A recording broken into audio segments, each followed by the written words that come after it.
everybody. I'm so excited to see so many of you here. Some of you may already know me. Some of you might be at the Teen Center for the first time. I'm seeing some yeses. Awesome. We're so happy to have you guys here. My name is Yona. I'm one of our librarians. And because I did see a couple people saying they had not been to the Teen Center before, just a quick PSA.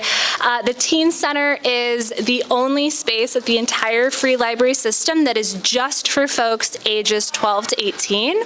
So as you can see, we have a couple adults in here today because you guys are supervising us. Thank you for allowing us to be here in your space today. Normally, adults only get like 15 minutes to browse, and then we ask them to leave because the programming and the seating in there and all of the activities we do every single day after school are for you guys. So today we have Vote That Jawn here to share some performances, give a lot of really cool information, and also with an invitation for you guys. I'm going to turn it over to Matt to talk a little bit more about what Vote That Jawn does and to kick things off for us. So thank you guys for being here, and thank you, Matt. All right. Oh, clapping is so sweet. Thank you. Oh, don't make me blush. Okay, hi everyone, my name is Matthew. I am summertime co-director of Vote That Jawn, which is an amazing program for teens like yourself to encourage other teens in civic engagement, right? Like, the government is large, there's a lot of moving parts. One of the best ways to engage with the government as an individual is to vote. And so that's what we focus on, getting young people out to vote, acknowledging their voices and finding out how they feel about the issues and things. All right, so we got a nice sized group. Thank you everyone for showing up. First thing is first, we're gonna make an understanding of what's coming up soon. So there is an election coming up. Is anybody aware of that election? Yes, we have a few yeses. All right, someone who is confident, can you tell me from your seat what that election is about? I got some yeses. Governors, not so much. Government, yes. It is actually a Supreme Court election. Yeah, so it's about retention, right? Whether or not we agree with our current Supreme Court justices, do we want to keep them for the state of Pennsylvania and things like that? All right, so today we're going to do a lot of poetry. Is anybody familiar with poetry? Do you guys like write poetry? Do you like poetry? Okay, great.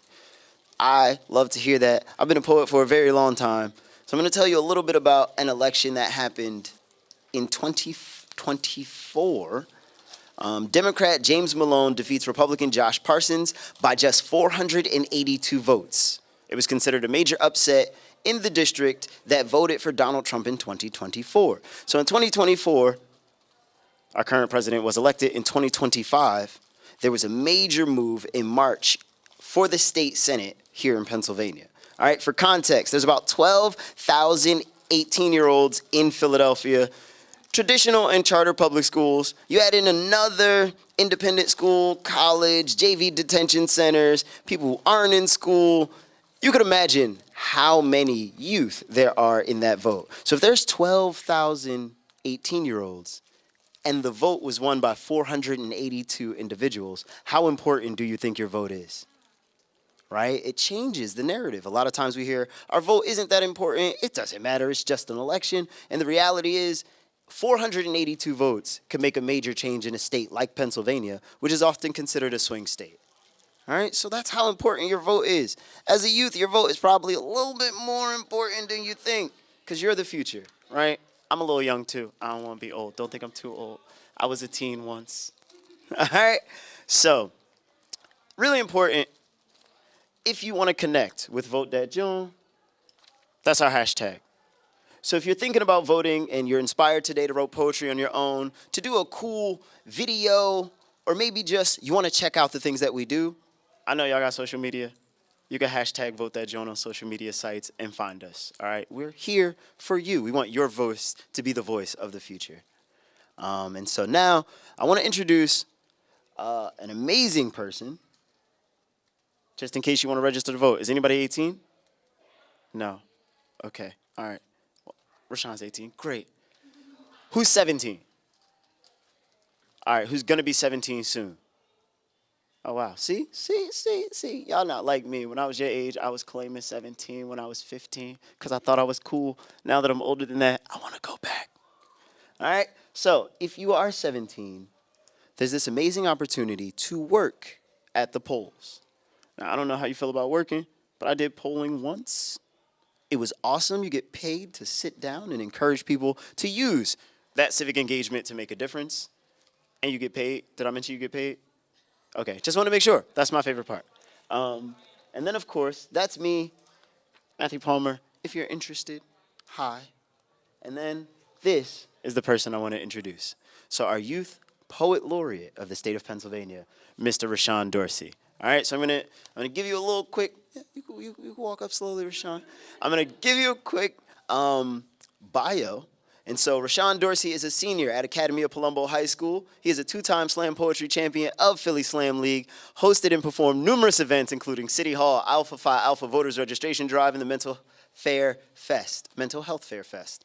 Like Vote That Jawn, Rashawn says he wants to be a voice for other young people who aren't always themselves. He's planning to host open mics, other events, so that other young people can express themselves. We at Vote That Jawn absolutely want to invite him to think about hosting one of our partnership events.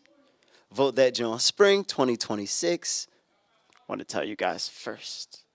And then, of course, what is now is Rashawn's going to read an amazing poem in an answer to Walt Whitman's poem about the election of 1848, which was considered a real mess. It was so bad, one candidate was accused of corruption. Might be familiar to some people. The other of denying a child he fathered out of wedlock. Politics can get messy, right? So drama's in every story. And at the end of the poem, Walt Whitman characterizes the election day as a final ballot shower from east to west, a swordless conflict, but more powerful than war, and people, or good or ill humanity, voting to make the political equivalent of stormy gusts of wind that pushed along past presidents. After this, they were ships, and then he names Washington, Jefferson, and Lincoln. So these are some of the most important people in politics throughout the years. All right, so I'm going to introduce our poet laureate, Rashawn. All right, how y'all doing? I'm Rashawn, as he said. Today, I wrote a poem which talks about gun violence, poverty, and drug abuse, which could help us. You know, if we vote and we vote for the right person, this could all come to a stop.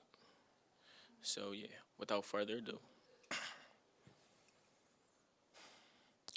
I'm from Philly, where they shoot in places that brings us joy. Christmas mornings, we're waking up to gunshots, not no little toys.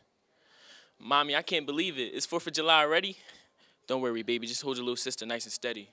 So many deaths and crimes, it's impossible to fake them. A 16-year-old was just shot on Eve for saying Assalamu alaikum.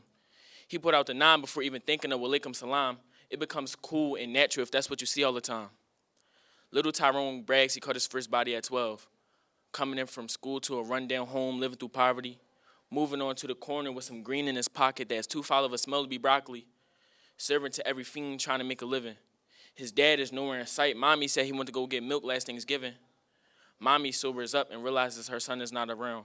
Little do she know his lifeless body is laying on the ground. Kids walking by like it's nothing new. One minute you see it, the next you don't. That sounds familiar to Peekaboo? Scrolling on Instagram, seeing another lost, fallen Philly angel. But I will not let Tyrone's story be mine. I will not let this system steal my shine. I'm riding this poetry wave like a bike. Y'all gonna know I did it the way that's right. So today, I'm gonna use this mic to hope and pray that y'all fight. So no more little Tyrones have to lose their life. Thank you.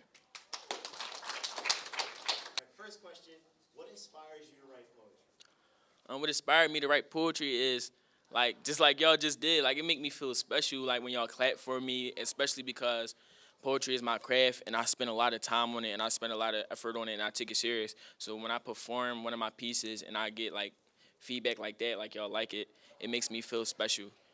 And I realize that I can make a change with my words, and I feel like if I have a powerful enough voice to do that, I feel like I should stick to it. If you could go anywhere in the world with your poetry, where would that be, and why? International. I want to be able to reach out to everybody. I like to write poems sometimes about specific things, so in specific struggles, so that I go through myself, and I feel like if somebody can relate, like all the way across the world. Like I feel like I would want that to happen. Like I would want to like make somebody else feel heard from all around the world, not just where I'm at and where I perform at. If you had a piece of advice for anybody who writes poetry, what would it be? My advice for anybody that wants to write poetry is to keep your vision focused. Don't let nobody try to stop you from doing it. And if nobody don't believe in you, just know you can do it. Cause it all happened to me, but I just kept my vision focused and I kept grinding, and yeah, I got to where I wanted to be. So just keep going. Did you all enjoy that poem? Yes. I have questions for you all now, because as amazing as it is to experience poetry, one of the things about poetry that I think makes it special is it gives us an opportunity to be introspective.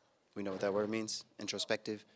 Allows you to look inside yourself. You know what I'm saying? Introspective. So if you want to impress somebody, you can have that one for free. All right? So first question is, what have you written? Whether poetry, a letter, a story. Does anyone here write? Oh, what? Y'all in high school and y'all don't write? Oh, okay. You're in middle school? I had to write in middle school. Y'all don't have to write no more? You wrote a limerick once. I wrote yesterday and today because I have to do that. So assignments. Yeah. So like school assignments count. That's great. Yeah. All right. You don't like them that much. All right. If anybody could write, like if you're thinking to yourself in the future, maybe you want to be a writer. Would anybody write short stories? Okay. Anybody write like journalism, like articles? No? People don't want to. Journalism is fun. How about poetry? Anybody write? Yes, we have a few people who definitely would. All right. I write poetry too, so I would do that. So that's great, right? TikTok is a form of writing in journalism. Anybody post on TikTok? Do you write captions under your post? Do you consider that writing? Oh, you don't? Interesting. I do. You just put emojis. Okay, well, that's communication. All right, emojis. Are emojis writing? It's 2025. Has that been a thing yet? No? It's not in Webster's dictionary yet? I'm sure they're working on it. All right, we had a question up front, which was amazing. Is rapping considered writing? You think so? Yes. Me and Rashawn had an amazing conversation before you all walked in the room, and that conversation was how rapping and poetry are very closely aligned. Right? A lot of times, if you take the music away from rap, what you're left with is a very detailed English literature, mnemonic device riddled piece of imagery, which can be considered poetry. Right? So to answer your question, yes, rapping is also poetry. Even the nutrition facts on the back of a box of cereal is considered writing. Not as exciting, in my personal opinion, but it counts. All right? Now, I'm going to ask a question more catered to Rashawn's poetry. What about Rashawn's poem touched you? Did anybody find anything from that poem that was like, oh, wow, it stuck out to me? That was awesome. So a good juxtaposition. So you're getting two things at once that may not necessarily be related, but that you can relate through an amazing form like writing. All right? I'll tell you what I loved. It was the storytelling, the imagery, right? I grew up in Philadelphia. Some of those scenes, I'm like, dang, I remember that when I was 15, 16, when I was 23, I'm not going to tell you how old I am now, right? All of these moments can be created through writing, okay? Now, I know you may have looked at the table and you noticed that there are pencils and erasers and papers near you. That's because we have this amazing opportunity for you to create some poetry. I don't want you to be overwhelmed. It'll be easy, I promise. And if it's not easy, I'll be around to help you if you need it. All right? So what I'm going to do is I'm going to go to our next slide, and we have an amazing poet via video who's going to tell you how to do the poetry. Okay? You all ready? What's good, everybody? My name is Enoch, and I am a poet, author, and trauma-informed educator and program director in the Philadelphia area. I'm here today on behalf of Vote That Jawn, an organization created to encourage and amplify youth voices and issues, specifically in the political sphere. one of the best ways to amplify youth voices is poetry. Whether you are old enough to vote or not, in this video, I will provide a poetry-related prompt to help get the gears turning and hopefully lead you down a pathway to creating a really dope piece of literary art. The context. So, in my personal opinion, every good poetry workshop starts with a little bit of context, right? Today's prompt will be centered around the Pledge of Allegiance. This pledge is a widely known oath spoken in honor of the United States. The first rendition of this poem was written in 1885 by Captain George Thacher Balk, which was then later shortened and rewritten by Francis Bellamy in 1892. Now, we all have different views and relationships with America, especially as it relates to the concept of allegiance and, in some sense, patriotism. But this country means something different to everyone that stands on its land, and it also represents something different for everyone. Today, I want you all to write what is called a pantoum. So what's a pantoum, right? A pantoum, if I'm remembering correctly, originally started in Malaysia as a song form and then evolved into a poetry form. So it's a poem that consists of 4-line stanzas. You can have as many stanzas as you want, but each stanza does have to be 4 lines. And in the first stanza, you will take the second and fourth line, and in the second stanza, that second and fourth line will become the first and third line. So to reiterate that, the second and fourth line of your first stanza become the first and third line of your second stanza. And you repeat this process for as many stanzas as you want until you feel like the poem is complete. So in the form of the pantoum, your prompt today is to choose two lines from the Pledge of Allegiance to kick off your pantoum. So essentially the 2 lines you choose from the Pledge of Allegiance will serve as the second and fourth line of your first stanza, and then because of how the form works, they will become the first and third line of your second stanza, and then you'll just keep going until you get a poem that speaks to what America represents for you. Okay, so did everybody understand that? Or y'all like, what just happened? So I got some what just happens. Kind of. Okay, that's good. And then I got some yeses. So I'll just explain it in a way that may make a little bit more sense. All right? So as you can see, the structure is in front of you. So that helps. All right, so before you write, please take seriously what nonpartisan means to vote that Jawn. We don't want you to include parties. We don't want you to include people. We want you to make it about you and about what issues are important to you. And we call that your Jawn. So if you're from Philly, you know what that means. Like, your Jawn is what's important to you. Your feelings about your citizenship or lack of it, that could be important. Democracy and voting, what you've experienced, what connects young people, Philly youth, whatever your Jawn is, that's what we want. All right? And I like to tell people, if you promote that Jawn, then vote that Jawn. So if it's an issue important to you, then that's what we want you to center it around. And as an example, so let's just say I wanted to make an amazing poem about one of the things that's important to me, which has always been prison reform, right? Like, that's important to me. I think rehabilitating people requires you to put them in a place that's not a cage. That's just how I feel, right? So if I were to do a platoon, and I'm going to do it right now in front of you so you know it's not that hard. First line, my words. I would love to see a different form of rehabilitation. I pledge of allegiance. This form of rehabilitation would be good for the nation. I pledge allegiance. So that would be a first stanza, right? And then the second stanza would be something like this. I pledge allegiance, because that's from the I pledge allegiance. You just do it again. And then the second line is, with this new form of rehabilitation, the world will be better. I pledge allegiance to a better world for me and everyone I care for. That's my poem. Super simple. I did that right now with no preparation. Easy peasy, lemon squeezy, okay? So what we're gonna do is we're gonna give you about 20 minutes. Is that okay? You think you could come up with an amazing thing in 20 minutes? Don't limit yourself, all right? If you wanna write 900 stanzas, you write 900 stanzas. Remember, you got paper in front of you, you got pens in front of you. And then after this 20 minutes, what we're going to do is we're going to open up the microphone and allow you all to share. And I'll share one too. Rashawn, if you want to join us in this amazing poetry experience. And if you're feeling like, oh, poetry ain't my thing, that's okay. There's a guy by the name of Kanye West who started off as a terrible poet and now makes a lot of money doing just that.